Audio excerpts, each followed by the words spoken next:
Bom, vamos ver se eu consigo agora entrar ao vivo com a Larissa. Eu acho que a gente já viu que muitos desses problemas modernos, né, em relação aos professores, em relação às dificuldades, né, dessa conexão mesmo, né? Vamos ver se agora vai. Trocamos de casinha, mas sempre é verde no fundo. Meu, Tá uma ótimo. parede nada tradicional, né? Eu acho que tava falando, né, desses problemas, né? Porque eu acho que eles estão muito mais recorrentes no nosso dia a dia, tanto só, não só no contexto da educação, né? Acho que no contexto da psicologia, o atendimento online também teve muito desses complicadores, né? Tu começa a sessão perguntando, tu tá me enxergando bem? Tu tá me ouvindo bem? Né? E eram perguntas que a gente jamais fazia antes, né? Tu chegava lá no consultório, sentava lá, tanto como ou como paciente ou como psicólogo que vai atender e não tinha essas perguntas, né? Sim, era. E tem a questão, tá travando tua tela, tá me ouvindo? Sai, entra, vamos tentar pelo Zoom, mas vamos tentar pelo Google Meet, depois vamos pelo Duo, depois, né, daqui a pouco já faz a videochamada mesmo no WhatsApp, na quinta tentativa de tentar, né, conversar com aquela pessoa ali. Então, eu acho que é difícil não falar quando a gente tem que pensar na formação continuada de professores para esse momento. Primeiro, a gente tem que entender o contexto que as pessoas estão vivendo. Todos nós estamos inseridos nesse contexto.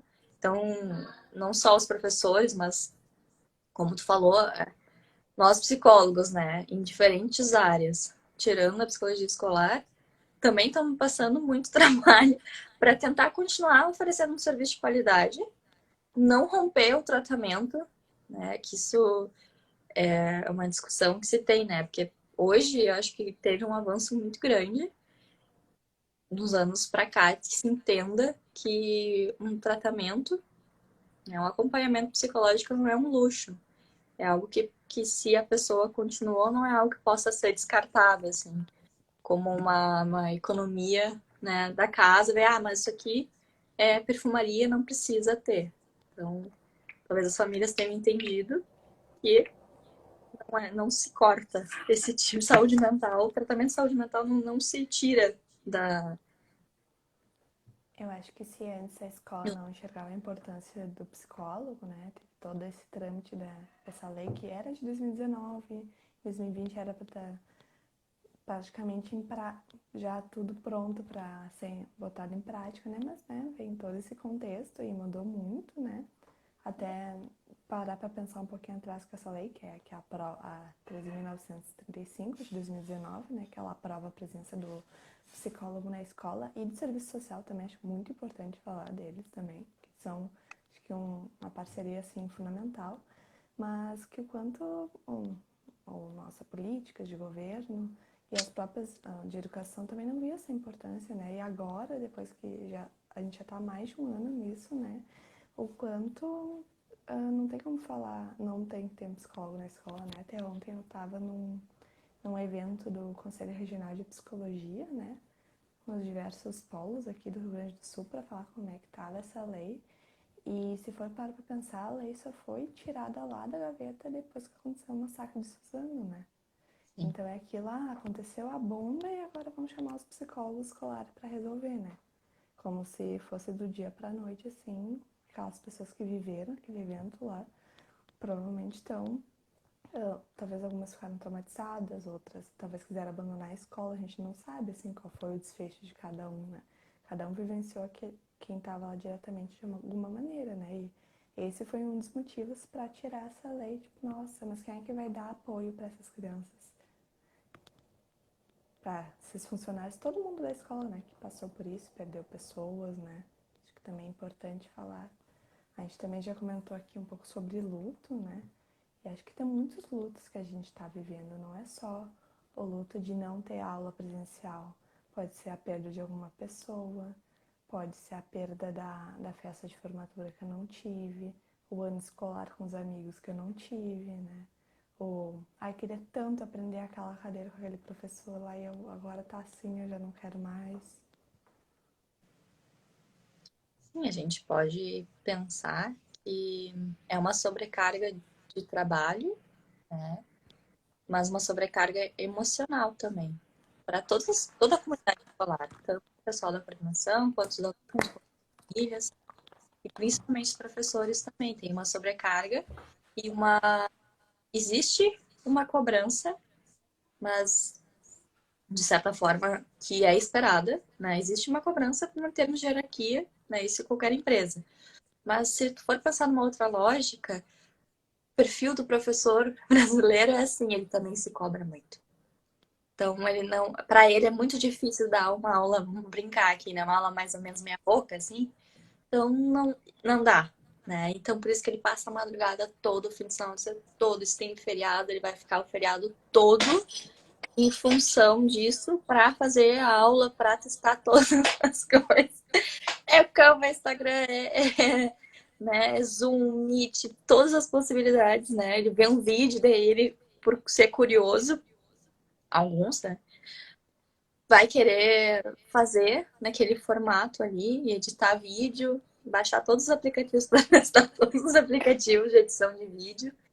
Então, é um desgaste muito grande, mas o quanto essas características, às vezes, que eu sempre penso assim, em termos de saúde mental do trabalhador, quantas vezes as características positivas desse profissional da educação, que tem uma entrega muito grande, que é super comprometido, que não desiste, não abandona o barco, é a última pessoa a estar tá ali segurando aquela bandeira ali, não vai abrir mão de dar aula, mas o quanto, em termos de saúde mental, esses pontos positivos também se tornam as fraquezas desses profissionais.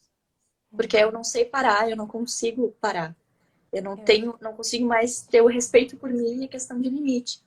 E chega um momento que não dá. Não dá. Tu não vai fazer 50 vídeos. Tu vai parar menos do que isso. Não, é o melhor que tu consegue dar. E é interessante, né, em termos dessa parceria com os professores, de não só questão de conteúdo, né? Ah, manejo de turma, como é que vai manejar com aluno do espectro? Como é que vai preparar? Pode preparar uma aula inclusiva, mas também a figura dele, né? Ele como pessoa, não só como profissional, que tem que ser investida. Eu acho que isso é uma grande contribuição da parte da psicologia, né? totalmente. Tem Nessa um comentário, tem um comentário aqui exatamente sobre o que tu tá falando. Alguém botou, temo que os casos de burnout entre professores tenha uma elevação significativa com essa pandemia, sim. Eu acho que mesmo antes da pandemia o professor já tinha esse burnout, né? Ele era muito cobrado. Aí tinha que entregar relatórios, aí tem que falar da evolução do aluno que entrou, aí tem que dar o reforço escolar para o aluno, aí tem que ainda participar da formação continuada, ou enfim, tem alguns professores que participam entre os pequenos núcleos, né, para pensar junto as aulas, né? Então agora acho que a gente não tem esses números ainda, né? Vai ter, acho que talvez ano que vem, não sei, daqui a uns 5 anos, né, para fazer a comparação de como era antes, né? Mas eu acho que isso também de, ele vai dar o melhor, assim, sempre. Acho que isso também tem muito que agora a carga horária de trabalho, eles não acaba quando desligam o computador e a aula acabou. Porque aí depois eles ficam recebendo mensagem de aluno, aí responde. Aí às vezes tem que responder pai, aí tem que responder direção, aí tem que responder todo mundo. E de certa forma, esses meios de comunicação, né? O WhatsApp, esse Google Classroom, né? Essas outras, virou uma extensão, né? A gente não tem mais aquilo aí, acabou o meu trabalho porque eu não saí da escola, bati meu ponto e tô indo para casa. Porque agora a gente tá em casa, né? Então, às vezes, essa coisa de não saber separar até. Não, hoje chega, não vou mais responder essa mensagem aqui, porque é domingo, 10 da noite, e eu tô, é o meu final de semana, meu momento de descanso, né? sim, é uma questão de difícil, né? Se não tiver quem. Porque não é uma questão que a pessoa vai fazer por mal, né? Que ela tá fazendo para se prejudicar de propósito, sabotando. Mas às vezes é algo que não é consciente. A pessoa não tá percebendo que ela já tá no seu limite e que ela acha que nunca tá bom, nunca é o suficiente, ela segue, né, se excedendo. E a contribuição da psicologia é não só alertar a pessoa para esses riscos, né, em termos da saúde dela, mas também a gente tem que conquistar esses professores, porque não é um público tão fácil assim. Por que eu digo isso? Quando eles vão ver e se dar conta que a gente vai se apresentar como psicólogos, bate a galera. Por duas coisas. Uma, porque acha que o que vai ser conversado nessa formação, porventura a gente vai passar alguns dados para a coordenação. Então tem uma ideia meio paranoica aí, né? Que a gente é meio que um X9 e vai passar para a coordenação, porque a gente como se tivesse uma hierarquia acima deles também. E eu não sei onde é que eles tiram isso, mas eles têm essa ideia que a gente está numa posição acima. Né? A ideia é ser uma coisa horizontal, não vertical, mas, pois é, temos essas crenças aí que a gente vai tendo que desconstruir. Outra questão é que eles nos veem e acham, ai, lá vem a guria da dinâmica. Pelo amor de Deus, já tá difícil. E vem aquelas criaturas querendo que a gente brinque com balão, com não sei mais o quê. Então eles estão assim, não. Gente, eu tenho que preparar, eu tenho mais o que fazer, tenho que ficar vendo, né? Ficar brincando com essas coisas que vocês estão fazendo aí, que eu não sei nem qual é o sentido disso. Então, é uma questão que a gente tem que conquistar esses setores para eles entenderem o que a gente pode contribuir, que a gente está como parceiro, não como alguém acima, hierarquicamente, não como alguém que vai delatar ou julgar. Ah, tu não tá fazendo o teu melhor. Olha, isso não é algo, é uma coisa que nem a gente diz muito na em questão de saúde mental mesmo, é heterogeneia. A gente não está tratando. A gente não está sendo efetivo na nossa proposta, se a gente começa com alguns comentários assim. Então, quando a gente vai reunir eles para pensar em formação continuada e ter, né, que esse espaço exista em qualquer uma das plataformas, né, que a escola use, mas é pensar nisso, que não é Eu tão acho, fácil. eu acho também isso também tem muito como a escola nos enxerga, né? Porque às vezes a escola nos enxerga como aquele profissional que vai sentar numa cadeirinha assim e fazer atendimento com os professores, né? Ah, tu tá aqui para me analisar, né? Tu tá aqui para diagnosticar, tu tá aqui para dizer se esse aluno aqui é autista ou não. E na verdade a gente tem que mostrar para a escola que esse não é o nosso papel, né? Que a gente tem muito essa linha tênue aqui do que é clínica, né? E o que é escola, né? E o que eu faço de clínica na escola? Eu tenho que ter assim um olhar clínico assim para aquele contexto. Eu tenho que olhar aquele aluno como um indivíduo inserido em diferentes contextos, né? Aquele aluno tem um papel na escola, tem um papel na família, tem um papel em outros núcleos sociais, né? Em outros meios, e acho que a gente tem que mostrar esse olhar, né? A mesma lógica do professor. O professor também é mãe, o professor é pai, é mãe, é filho, é irmão de alguém. Então, pra gente não ficar somente naquilo assim mais centralizado, né? Só o professor, né? E acho que às vezes essa oportunidade de criar esses espaços de escuta, né, dos professores, né?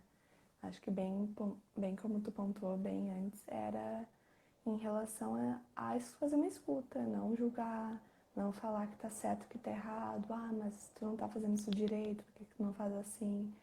Mas nesse momento acho que é mais essencial a gente fazer esse espaço para fazer uma escuta de como está sendo essa experiência para esses professores.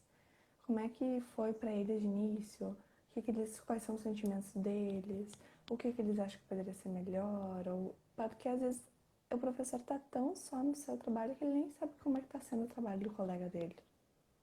E às vezes ele acha que aquilo só acontece com ele. Então, como é importante essa escuta do coletivo. Sim, é esse espaço de escuta, né, que às vezes vai se perdendo na escola, em função de como está estruturado agora, às vezes se perde, né, porque é um esforço tão grande para que se atinja o objetivo principal, né, não de ministrar as aulas, como ministrar responsabilidade, né, de tentar acessar esses alunos de alguma forma. Todas as vezes não vai dar mesmo, mas algum aluno, né, que nem a gente já comentou, pelo menos um aluno, é triste, é devastador para um professor fazer uma aula e chegar lá e tu vê que só conseguiu ver, e ele queria que toda a turma conseguisse passar. Uhum. Mas mesmo assim, com essa estrutura, há muito mais que tá permeando, é assim, a aula não tá acontecendo, mas a gente vai ter que fazer acontecer, né? De alguma maneira, vamos trocar de plataforma, essa não deu, então é o Teams, é ruim, então vamos para outra. E daí vai nessa lógica, nessa neurose de ficar, tem que produzir, produzir, produzir, produzir. Tá, mas cadê a qualidade dessa produção? E como é que estão os bastidores, né? Como é que essa pessoa, qual é a disposição que essa pessoa tem para dar aula? Que é uma coisa até que tu disse, né, Marina? Principalmente criança é super sensível, né? Os adolescentes também. Vamos dizer que eles são insensíveis. Não, eles têm sensibilidade, sim, com seus professores. Mas criança, às vezes, é muito sensível. Ela olha e vê, ah, a prof não tá bem, né? A prof tá estranha. A aula foi esquisita. Porque tu vê que a pessoa tá mais para baixo. Não é assim, não tá acostumada com aquele tom de voz, com aquele aspecto mais cantado. E eles percebem isso, né? Então é uma situação bem complicada, né? Uhum. A mãe até comentou aqui, ó, para mim, o momento mais tranquilo do trabalho com o professor é na hora da aula, a parte mais simples, fica fácil e leve. O pré e o pós-aulas que são os mais complicados. Concordo. Eu concordo, acho que é bem o que a gente estava falando, né? Porque tem toda a preparação da aula em si, exige muito, assim, do professor. E às vezes se ele dá a aula e depois ele vê que nem a gente estava comentando lá, né? Na outra parte da live, que acho que dá para comentar aqui de novo, o professor fez uma aula, se dedicou, fez PowerPoint, fez recurso interativo, botou videozinho, gravou vídeo, e aí de 30 alunos entra um. E aí a gente já estava se referindo já a esse acesso à educação, né? Porque existem esse ensino remoto marcou mais assim essas desigualdades sociais, no sentido que ah, quem é da rede municipal, enfim, outras crianças, eles têm que dividir o mesmo computador em casa com mais pessoas. Às vezes os pais estão trabalhando e eles não colocam o filho na aula porque talvez o filho está junto no trabalho ou em algum ambiente que não vai dar. E aí, na escola privada, às vezes os pais chegam até, de certa forma, invadir a aula, assim, porque eles querem ver o que está sendo dado, se o professor está fazendo certo. Às vezes chega até, de certa forma, questionar, assim, mas professor, eu acho que tu não devia estar dando isso. E como é que o professor lá do outro lado fica, né? Ele fica, meu Deus, isso aí vai ser levado para a direção, aí ele já deve ficar todo nervoso, assim, de estar sendo observado, como a Larissa brincou aqui com a minha parede verde. A nossa intimidade já está sendo exposta aqui. E às vezes o professor também, quando ele vê todas as câmeras fechadas e só a dele aberta, ele também deve estar pensando assim, nossa, será que eles estão mesmo ali me escutando? Eu tô falando com um monte de bolinhas ou quadradinhos. Então tem todas essas questões de motivação, de frustração, pode causar ansiedade, como a gente falou antes também do burnout, né? Que o professor sempre acha aquilo que tem que estar produzindo, produzindo, porque ele tem que entregar resultados, né? Que a escola diz, não, a tua meta é essa, entrega os relatórios tais, né? Então, eu acho que tem muitos fatores assim que acabam influenciando e por isso que acho que o professor é quem faz a escola, né, gente? Vamos combinar, assim, sem o professor não ia ter aula, sem o professor não ia ter processo de ensino-aprendizagem, né? Então, ele é o ator principal, assim, da escola. Sim, e tem uma outra situação que os professores também, alguns casos, já tinha de afastamento.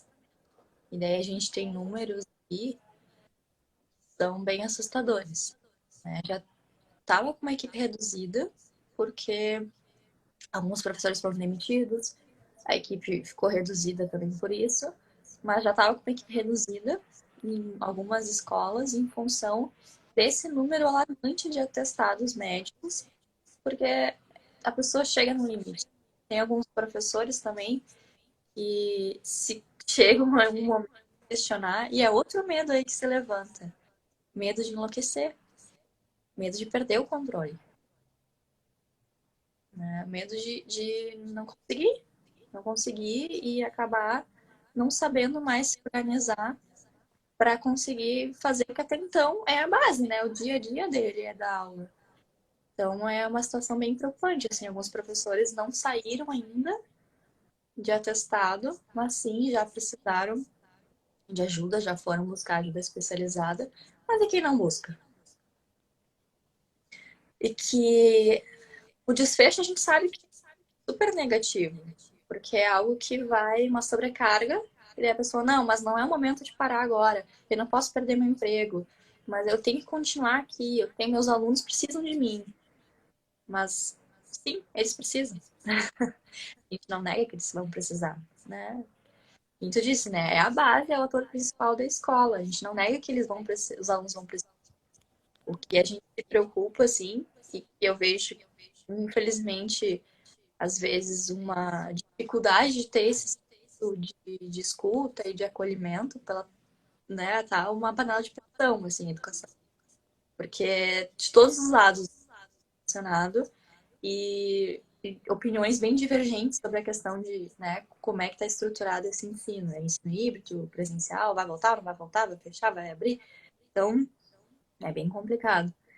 E ter essa questão dos professores se permitirem também reconhecer que precisam de ajuda, que não precisa ser o super-herói, não precisa ser a Mulher Maravilha, ele pode precisar de ajuda e ele tem todo o direito de ter essa ajuda.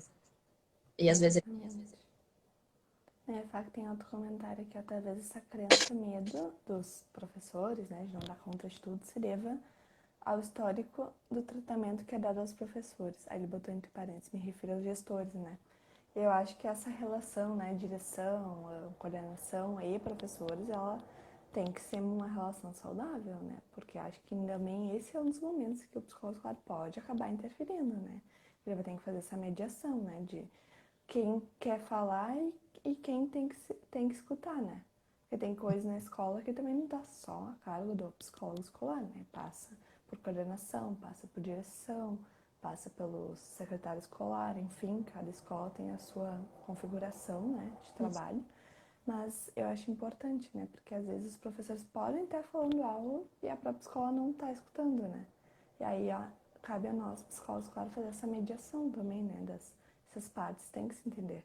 Elas têm, uma tem que escutar a outra, assim como sugerir novas estratégias de trabalho, enfim, fornecer talvez até um auxílio psicológico, né? Tem muitos locais que também poderiam pensar nisso, né? De, eu vou te oferecer tantos reais por mês para tu gastar, né? Com uma terapia, né?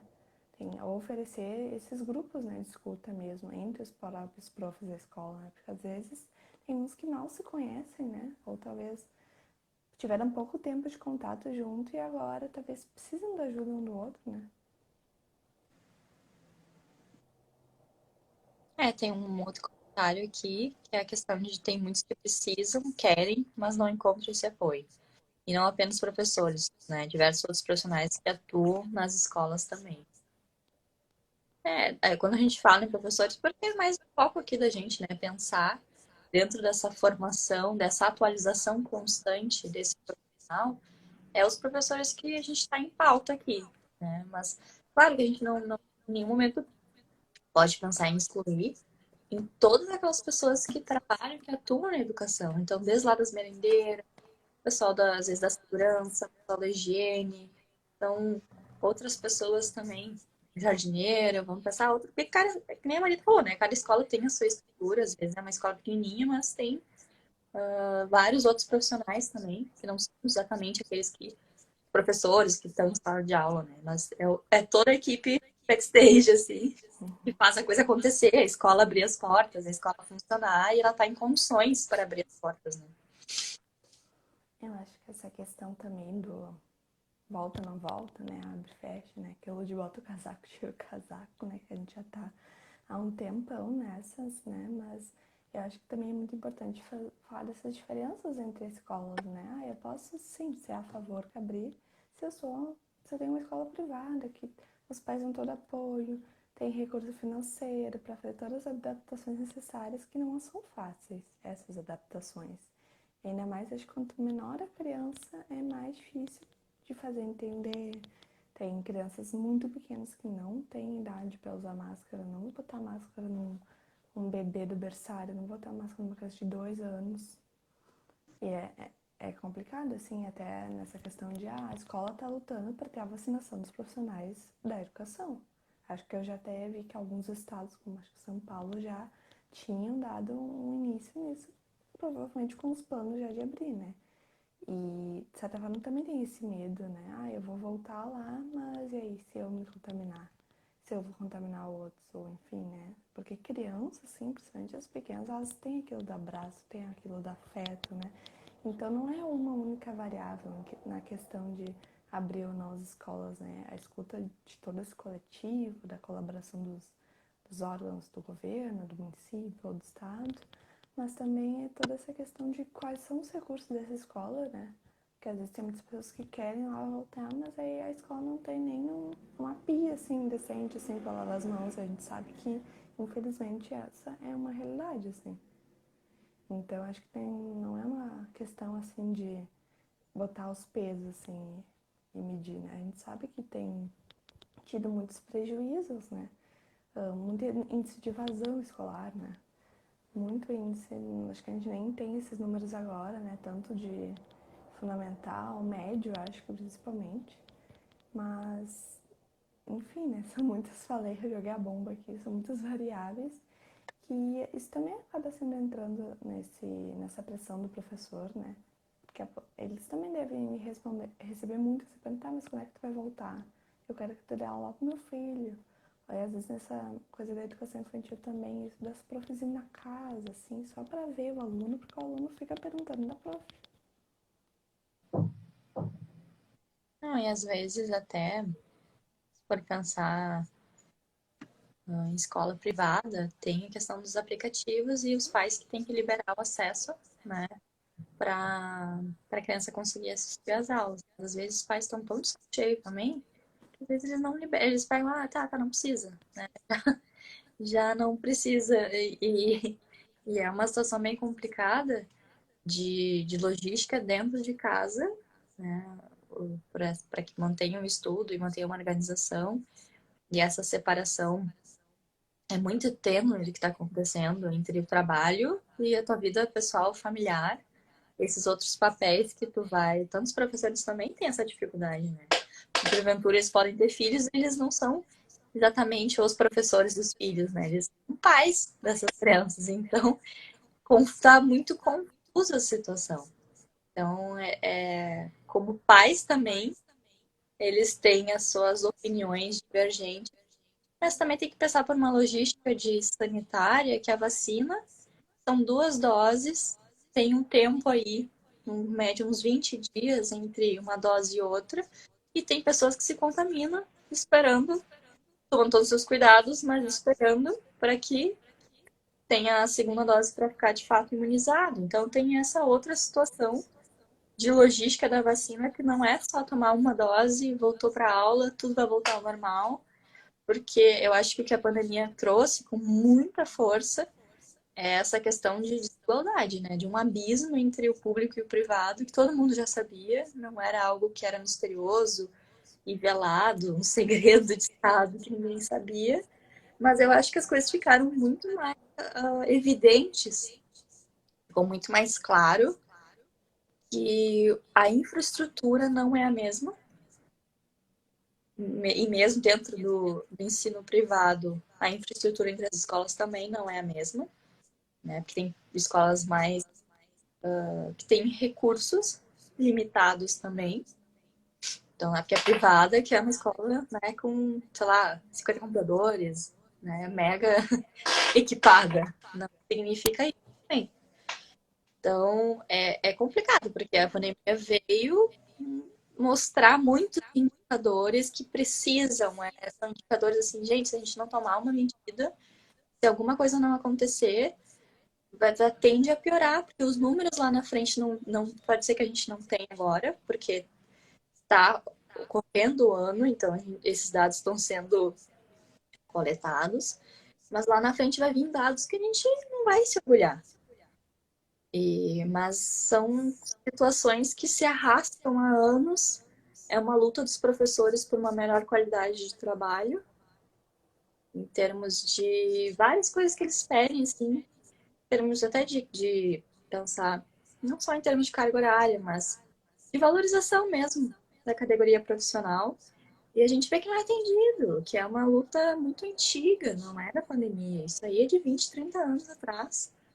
E tem greves, e tem pessoas que ficam revoltadíssimas com os professores quando tem greves. Mas tu pensa tu fazer, tu trabalhar, tu ter essa entrega, mas no momento tu abrir os olhos e chegar e pensar assim um dia, mas eu tô trabalhando, feito um condenado, mas eu não tenho o menor respeito por aquilo que eu faço e por aquilo que eu me dedico.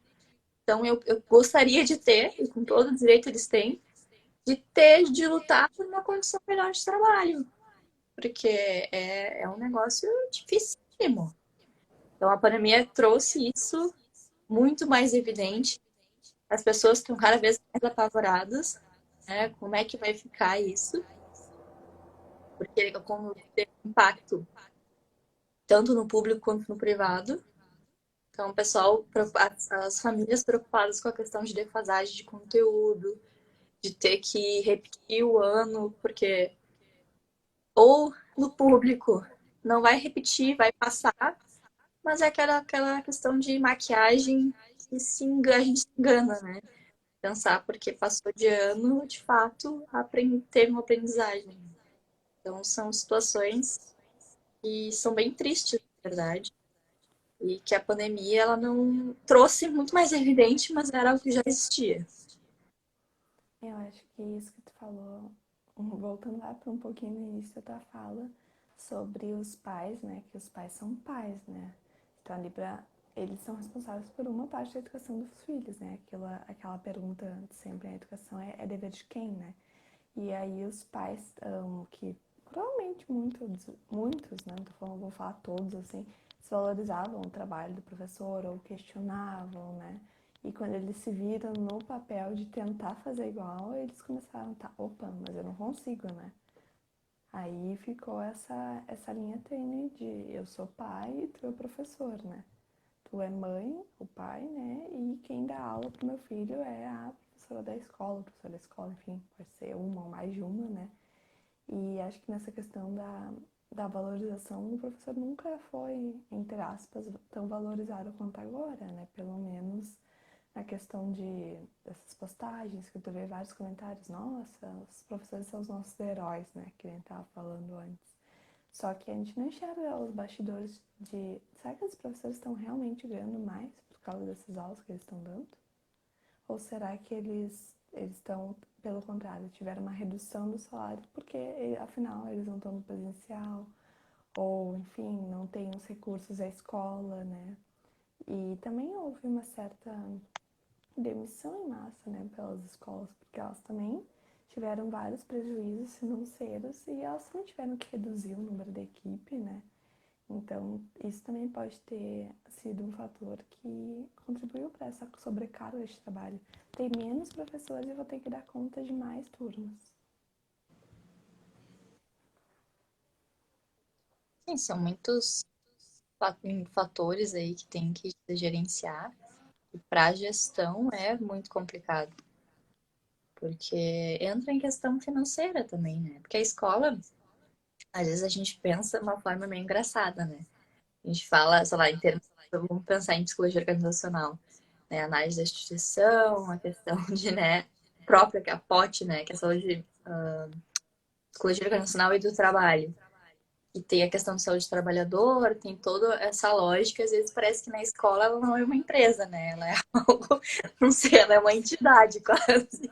Então é complicado porque tu é uma empresa, tem que pensar às vezes sim em questão de custos, em gestão financeira, e não é cortar porque quer, é cortar porque realmente não tem como manter aberto por questões, não tem como marcar com os custos mensais da escola, que são, tem custos fixos e variáveis, mas os custos fixos existem, vão continuar existindo.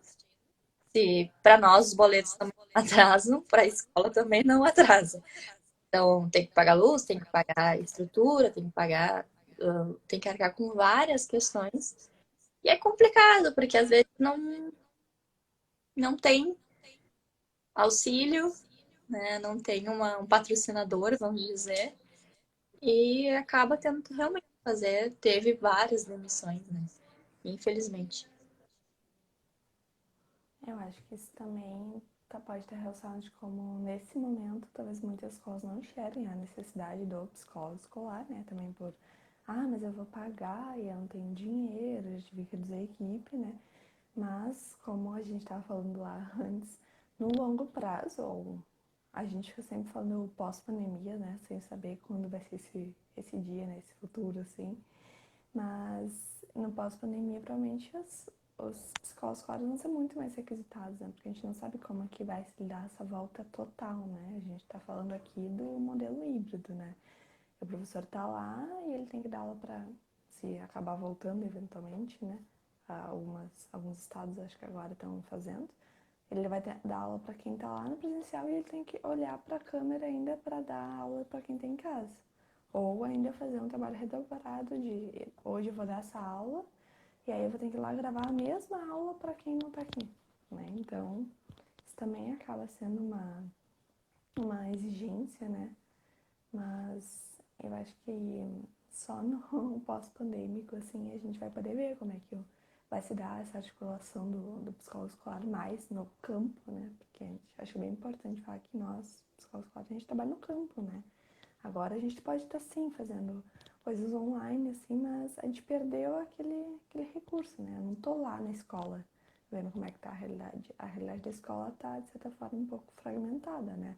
São várias reuniões, eu não tô vendo lá o espaço, né? Então, eu acho que isso também foi uma grande mudança no nosso papel agora.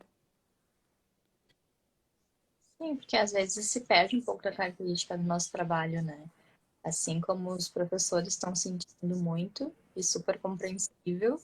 Para nós, quando a gente, para aqueles psicólogos que de fato estão, né, formalizados ali com seu contrato ali, tudo ok, dentro de escola, se perdeu a característica, né? Porque aqui, nós somos os profissionais aqui super proativos, que a gente tá, não fica dentro de uma sala fechada. A gente tá na entrada, acompanhando a entrada, a saída dos alunos, no recreio, fazendo trabalho com as turmas, com a permissão dos professores. Então, às vezes, até a questão dessa parceria com os professores de entrar na sala, pedir, né, licença para entrar na sala, para ajudar ele, ele não está conseguindo ter um bom manejo pela turma, e às vezes eles pedem ajuda para a gente, quando a gente está na escola, e é uma questão que perdeu um pouco dessa característica do trabalho, porque o nosso trabalho é muito a campo, é muito, né, no presencial, no físico, no olho, no coletivo, e esse coletivo agora virou, né, se fragmentou e virou essas janelinhas aí todas pretas com nomes aleatórios, porque pode ser também tá falando com uma pessoa, tu acha que o aluno é aquele aluno, mas aí tá com o computador do irmão, ele tá com não sei, mas o computador da mãe e esquece de renomear. Então é aquelas pessoas que ficam a fazer uma chamada. Tu imagina fazer uma chamada online, imagina o trabalho que dá para confirmar se aquela janelinha ali é aquela pessoa ou não. Então tem uns complicadores nessa nesse formato e para nós também, né? Nessa inserção tá sendo complicada, porque a gente tem a questão coletiva, dá para adaptar, dá para fazer parte dessa rotina das escolas, mas ainda assim as escolas às vezes não é que tem má vontade com a gente, é porque estão perdidas. O pessoal tá perdido, não tá angustiado, tá perdido, não sabe bem o norte. Então, como é que vai ser? Vai abrir, vai fechar? Vai ser 20%, 10% dos alunos, das turmas? O que vai se orientar? Qual? Vão mudar de novo de plataforma para dar aula? Então, às vezes eu vejo mais isso, assim, que tá tentando se priorizar, né? Tentar, na medida do possível, elencar prioridades para conseguir as coisas não ficarem de vez um caos total e uma extrema desorganização e ninguém mais tem que fazer. Então, eu acho que tá, de certa forma tá tendo esse cuidado, mas a gente tá ficando de fora às vezes, né? Muitas vezes nós estamos não tendo a chance de, de poder participar dessa rotina que a gente É gosta que tanto, dessa, né? Desse monte de tudo que acontece e a gente tá meio que perdendo espaço. É como a nossa rotina era algo muito dinâmico, né? É que nem tu falou, a gente não ficava sentado numa sala, como faz um psicólogo clínico, esperando o paciente chegar, né? A gente tinha que ir atrás da demanda, não é a demanda que ia atrás da gente, né? Então, acho que isso mudou muito agora, né? Porque a gente tá nessa. A gente tem que tentar acompanhar, assim, maior os diferentes níveis, né, da escola, a direção, os fundos que a gente falou dos funcionários, assim, e dos profs, assim, mas a gente tem que estar lá nas telinhas, né? A gente tem que participar das reuniões, ver o que está sendo discutido, a gente tem que também estar atualizado dessas normas do governo, vai abrir, não vai abrir, porque isso também causa todo um impacto, né? E tem muitas perguntas, acho que a gente mais vai lá para não para responder perguntas, né? A gente vai lá mais para questionar, para problematizar mesmo e gerar mais dúvidas, né? Porque tem certas coisas que precisam ser discutidas. Então, acho que a gente falou muitas coisas aqui. Eu não sei quanto tempo já tá de live. Que a gente começou umas 6h30, acho que. Eu tô com medo que caia. Mas eu acho que tem muitos outros assuntos assim que podem ser trabalhados em formação continuada, não necessariamente só em relação ao modelo de aula remota, né? Que nem a gente falou, um grupo de escuta já ia ser muita coisa, né? Um grupo talvez para fazer uma integração desses professores que talvez nem tiveram muito tempo juntos, né? Enfim, tem muitas possibilidades a gente estar ali mediando, né? E acho que também sempre deixa claro que na escola também tem um certo sigilo, né? De fazer um contrato, de combinar, que não vai ser gravado, porque a gente sabe que também a gravação, né, como os profs provavelmente têm que gravar suas aulas para os alunos ver depois, né, ou os pais, enfim, é uma exigência da escola ou não, né, cada escola também está com as suas regras nesse momento, mas acho que a gravação também, se for fazer um grupo que tem um propósito que é terapêutico, não é terapia, mas é terapêutico, ele não pode ser gravado porque sabe só onde vai parar essa informação, né? A gente tem que ter esse cuidado com o enquadre em questões online. Se a gente já tem alguns cuidados com o presencial, para online não seria diferente. A gente tem que sempre, né, ficar atento para que as pessoas se sintam mais à vontade também para participar. Porque, é claro, que é mais um momento de exposição de tela, mas que as coisas sejam combinadas de uma forma que eles entendam que a gente está para apoiar, não está para ser um momento de mais uma reunião que não vai resultar em nada. A sensação para nós seria muito frustrante se eles entendessem dessa forma. E quando eu penso em formação continuada de professores, eu sempre penso assim, a gente, de uns tempos para cá, o que se fala muito é a questão de educação socioemocional.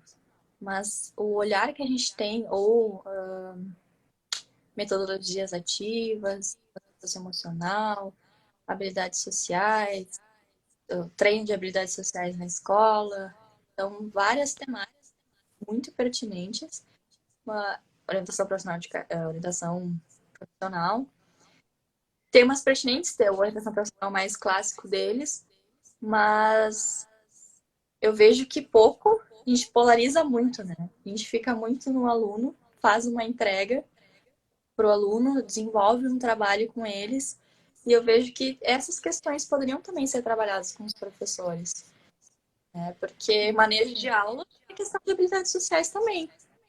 Como é que a gente vai ajudar o professor, que é mais rígido, tem o perfil mais inflexível, a ele conseguir entender que ele vai ter que, de alguma forma, se flexibilizar e conversar com a sua turma para conseguir dar aula. Né? Porque os anjos, às vezes, não deixam dar aula. Né? Então, como é que a gente vai trabalhar com isso com ele? Só com conteúdo, conteúdo, conteúdo? Não, a gente pode trabalhar o que a gente vai trabalhar com os alunos, a gente vai adaptar, claro, em uma outra linguagem, em um outro formato, mas poderia ser adaptado, sim, para a formação dos professores. Por que não trabalhar a questão de soft skills, né, com os professores? Isso vai ajudar muito eles, né, para que eles possam ir para a sala de aula, para linha de frente, mas com esse investimento em autoconhecimento, né, investimento na sua... Quando a gente pensa em carreira, não é só em termos, né, de oportunidades, em termos salariais, mas a gente pensa também que a base do processo é fazer escolhas conscientes, né, ter esse autocuidado, esse autogerenciar. Então, eu venho pensando muito nisso. E às vezes a Eu gente acho vai que muito para os alunos, e às vezes é uma pressão das escolas que a gente vá sempre para os alunos e para esse olhar externo para as famílias, e se volte pouco para olhar essa instituição como é que ela está.